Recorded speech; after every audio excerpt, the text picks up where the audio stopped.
Music has always played a major role in people's lives, different genres coming to the surface at different times. We use music to communicate, express ourselves, send a message, tell a story, and so much more. People connect over music, making it a powerful art medium. The 1720s were an exciting decade for music. It began paving the way for the classical era. Many years later, as the 20th century began, the 1920s came to be known as the Roaring Twenties. In the 1920s, rebellion was a major factor in everything, especially music.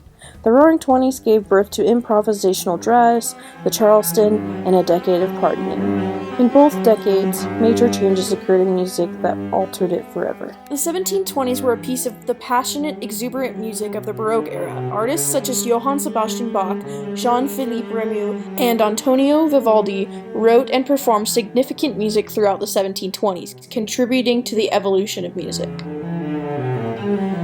One way or another, each of us has heard of Bach.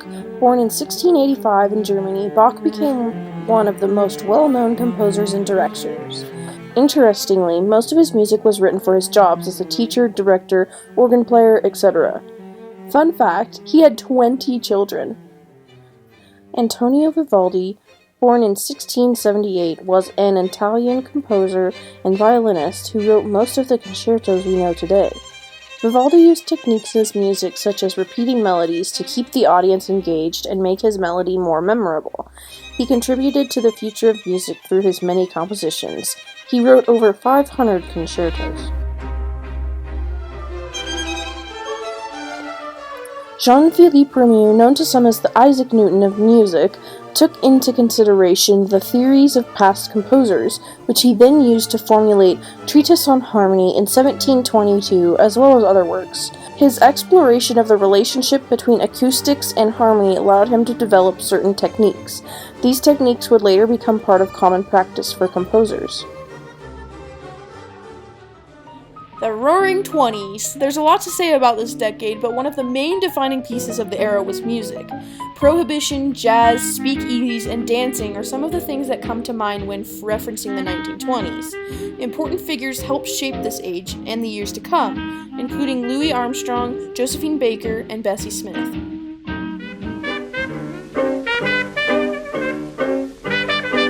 Louis Armstrong was an American trumpeter who began as a cornet player in 1912, learning multiple instruments throughout his life.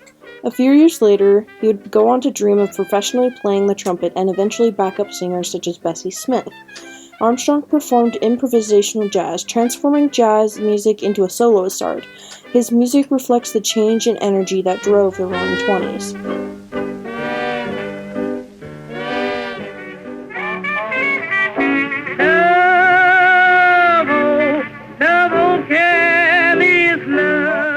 Known to some as the Empress of the Blues, Bessie Smith was an African-American woman born in Tennessee who used her music to express the hardships and hopes for the future of Black Americans. She unabashedly sang about these issues, which became a major theme in music throughout the 20s. Her music contributed to the rebellious theme of the era as she provided insights to racism's effect on life in America. Born in Missouri in 1906, Josephine Baker performed throughout the 20s, devoting herself to the idea that different ethnicities could live together peacefully. As an African-American woman in the South, she fled to France in an attempt to escape racism. Her performances were considered outlandish due to her attire and made her stand out after being shut down in America for her race.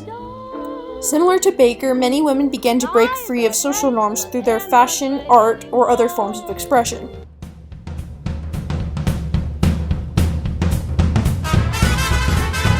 Although the genre of the 1720s and 1920s popular music was different, it's the meaning behind the music that causes similarities in the decades. Jazz and other pop music of the 1920s was used widely to rebel against racism, social norms, or other events occurring during the era. The people in the 1720s were in a much less angry and rebellious environment, therefore their music reflected the significant changes in classical history rather than the feelings of the decade. Feeling drives music and connects the people listening to it. The 1920s reflected this. All in all, the interconnectedness of the decades occurs when examining the relationship between classical discoveries and modern music styles.